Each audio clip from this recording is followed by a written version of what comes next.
سلام شاگردای عزیز، خوش آمدید به صنف DIT و پروگرام یک ساله. طبق وعده ما امروز درس خود آغاز کردیم و اینجا میبینیم تقسیم اوقات درسی را چون ما قبلا در صنف پخش کرده بودیم. شنبه پرسش ها بودن اساسات کامپیوتر و اساسات ویندوز.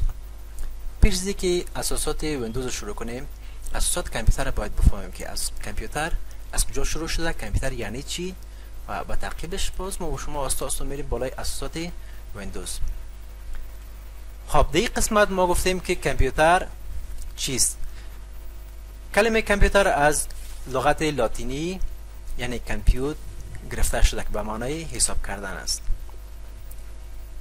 و ای که پسان رفته رفته آر اضافه شد به معنای کامپیوتر. کامپیوتر یعنی حساب کننده. در اینجا گفتیم به همین شکل کامپیوتر به مفهوم حساب کننده بوده که از آن در موارد مختلف استفاده می شود. کامپیوتر در اصل از این چوکات چوبی یعنی اباکاس یا ما و شما قبلا استفاده میکنیم، یعنی شاید تا 20 سال گذشته از این چوب استفاده میکنند در مکاتب شاگردان، اما فعلا استفاده نمیشه. از چوب شروع شده، یعنی کامپیوتر از چوب الا ماشینای فیلی یا کامپیوترهای فیلی. کامپیوتر از چوب گفتیم شروع شده تا کامپیوترهای فیلی که ما و شما استفاده میکنیم. با تعریف کامپیوتر میایم بالای تعریف کامپیوتر. کامپیوتر چند تعریف داره، یعنی هر تعریفی که ما و شما از کامپیوتر میگیم تمامش درست است. کامپیوتر یک وسیله برقی است که توانایی اخذ نگهداشت، دوران و تحلیل اطلاعات را طبق هدایت داده شده به صورت هزار و حتی میلیون ها مرتبه سریعتر نسبت به سرعت انسان انجام میدهد. این که کامپیوتر گفتیم یک وسیله برقی است که طبق هدایت عمل میکنه و معلومات ها رو میگیره، معلومات ها رو داخل خود نگهداری میکنه و تحلیل میکنه و به صورت بسیار بالا کامپیوتر میتونه که حتی میلیون ها مرتبه نظر و سرعت انسان عملیات انجام بده. کامپیوتر یک تعریف دیگه هم داره. کامپیوتر عبارت از وسیله برقی باشد که قابلیت انتقال، نگهداشت و اداره کردن معلومات را دارند. ببینید وسیله برقی است، تمام ما شما میفهمیم که کامپیوتر یک وسیله برقی است. قابلیت انتقال یعنی زمانی که ما شما یک لپتاپ داشته باشیم میتونیم که از یک جا به دیگر جا همراه خود انتقال بدیم، از خانه به دفتر، از دفتر به خانه و یا هم مکتب، پانتون و غیره. نگهداشت و اداره کردن معلومات را دارد، یعنی میتونیم معلومات خود داخل کامپیوتر ما شما نگهداری کنیم و اداره کنیم معلومات خود. یعنی تمام فایلایی که ما شما در پانتون میخوانیم،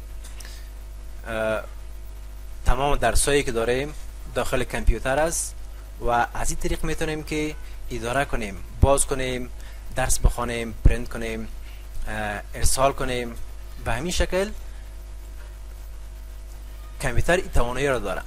و یا هم میایم بالای تعریف بعدیش میگیم کامپیوتر وسیله برقی بوده که توانایی گرفتن معلومات، قابلیت نگه داشتن داخلی، اجرای هدایت برنامه ها و قابلیت انجام دادن عملیات محاسبه‌ای و منطقه‌ای بالای دیتا را دارد. بالای دیتا چی است؟ معلومات است.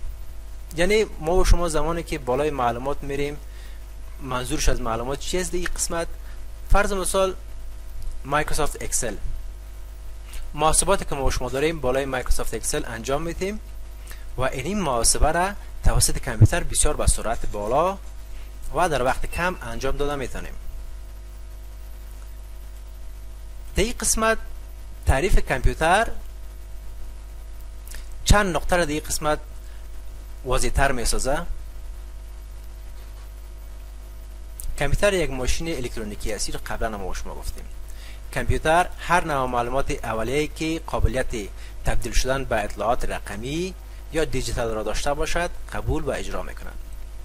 معلومات رقمی یا دیجیتالی یعنی معلومات است زمانی که ما شما از طریق فلش یا از طریق کامera و یا هم از طریق موبایل یک معلومات ما شما داخل کامپیوتر میسازیم، او اطلاعات کامپیوتر قبول میکنه و اجرات خود انجام میده. کامپیوتر ماشین است که قابل برنامه کردن را دارد. یعنی زمانی که کامپیوتر شما میخرین از بازار، اگر برنامه نداشته باشه نمیتونیم ما شما از کامپیوتر استفاده کنیم که بعدا ان شاء الله سرش میایم صحبت میکنیم. اما ای که کامپیوتر ماشین است که قابل برنامه کردن را دارن، یعنی پیش از ویندوز اگر کامپیوتر ما شما بخریم استفاده کردن نمیتونیم. اول برنامه ویندوز میزنیم بعدا استفاده میکنیم. به این شکل برنامه‌های دیگر مانند ویندوز بخشش باشه، مانند مایکروسافت آفیس، فتوشاپ و یا هم برنامه‌های دیگری که ما شما در وقتش استفاده میکنیم. این برنامه را قابلیت داره که کامپیوتر بپذیره. کامپیوتر ماشین منطقی است که قابلیت تحلیل و تجزیه معلومات اولیه را دارد. معلومات اولیه کدام معلومات است؟ معلومات اولیه یعنی زمانی که ما شما عکس میگیریم داخل کامپیوتر میسازیم، کامپیوتر مستقیم او را نمیشناسه. ای که پس دوباره به چی تبدیل میشه؟ به بیت تبدیل میشه، به ذرات کوچک تبدیل میشه و کامپیوتر بعدا بیت شناسایی میکنه و به ما نمایش میده. یعنی تحلیل تجزیه یک معلومات است، معلومات اولیه است. کامپیوتر مسائل را به سرعت و دقت حل می نماید. قبلا هم گفتیم کامپیوتر قابلیت از این داره که هزارها کارمندی که در یک دفتر کار میکنه معاشاتشون به سرعت زمانی که داخل دیتابیس میسازیم جمع کنه و یا همچنان مثلا در بانک هستیم. این قابلیت کامپیوتر است. زمانی که مشتری میاد حساب خود باز میکنه و یا هم حساب خود بسته میکنه، این مسائل بسیار با سرعت بالا و دقت حل میکنه. کامپیوتر دارای حافظه هست. معمولا ما و شما میفهمیم که کامپیوتر حافظه داره. زمانی که دیتا را ما و شما نگهداری میکنیم داخل کامپیوتر، این از برکت حافظه است. چی ویدیو باشه، چی فایل باشه، چی کتاب باشه، چی تصاویر باشه و یا هم دیگر موارد. اگر در برنامه داده شده و یا معلومات اولیه دیتا یعنی دیتا داده شده اشتباه نباشد، کامپیوتر مسائل حسابی و منطقی را بدون اشتباه حل می نماید.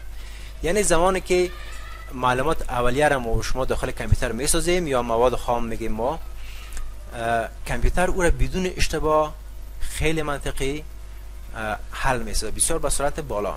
و یا به عباره دیگر کامپیوتر مسائل را طبق برنامه و معلومات اولیه یعنی دیتا داده شده حل می نماید.